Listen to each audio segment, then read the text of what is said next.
भलो अच्छी। नमस्ते दोस्तों, अन्नपूर्णा अपन आप लोग कैसी हो। आज एक गिफ्ट आया हुआ है, स्पेशल मेरे लिए भेजा गया है गिफ्ट। तो दोस्तों दिखाते गिफ्ट क्या है।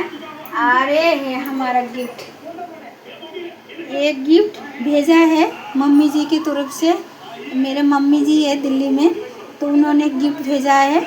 और मुझे नहीं पता था, मैंने बेल का जूस बनाना है, तो उसके साथ हमारा गिलास भी आ गया है। ये देखो, तो इसको तोड़ना है और साथ में हमारा खरबूजा है। तो इसको तो ज़रूर बनाऊंगी, लेकिन इसके लिए कुछ दिमाग लगा के अच्छा से जूस कैसे बना जाए बेल का। तो उसके बाद हम दिखाते गिफ्ट कैसे है दोस्तों। चलो ढक्कन खोल के देखते हैं। वाह, অনেক সুন্দর গিফটটা তো সেই সুন্দর গিফট। আর এটা কিন্তু একদম সীসা,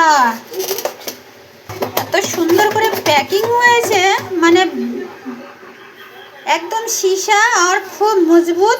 এটা অন্যরকম সীসা, খুব ভারী গ্লাসটা, বুঝতে। তো বন্ধুরা কি বলবো, আমি তো খুব খুশি হয়ে গেছে, গিফটটা খুবই সুন্দর। Thank you. হ্যাপি হোলি।